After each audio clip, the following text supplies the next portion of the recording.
Government of India has now invoked the Essential Commodities Act 1955 to regulate the availability, supply and equitable distribution of petroleum and petroleum products and natural gas. Let me rope in Mr. Tejawat on this. Mr. Tejawat, we had the minister give out a statement on the floor of the House yesterday. India has said that we are in a very comfortable position. There is no need to panic. Yes, we do have energy interests in the Gulf, in West Asia, but for now, India stands at a very comfortable position.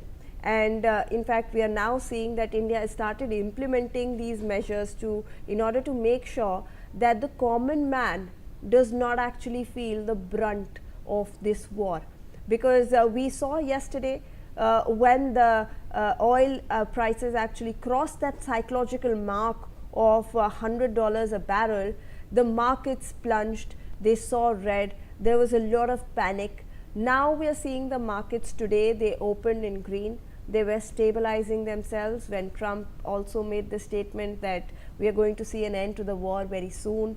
The oil prices is also eased. So obviously we are looking at a situation where the Indian government is also trying to obviously pacify the people because and assure the citizens of the country because this is a war that is now not just limited to West Asia, to the Gulf. We are seeing a global impact, we are seeing global implications of this war. Thank you very much, Ms. Shivani, but here I would like to state that what the President Trump has stated, that war is going to be end very soon. In turn, the French president has made another statement that war is not going to be end very soon. So there is a contradiction between these two statements, and the reality is that the Iran is ready to fight the war for another 10 years. And in fact, this is very much true that the major powers, including the regional powers like India, is having the oil reserves. And it was because that by overcoming the United States pressure on India, the India purchased on a high quantity the oil from the Russia. That's why we are having a reserve, and that's why the minister is making a statement.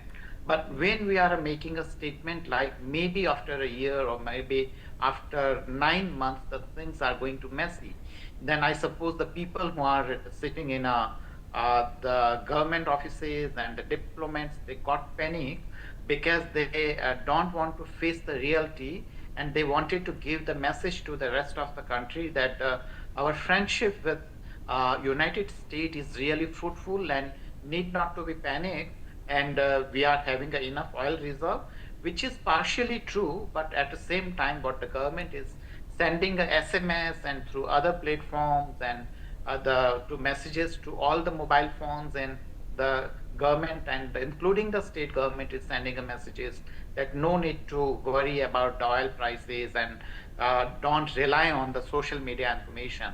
So that might be partially right, but if the war go long, then of course the Indian interest is going to suffer.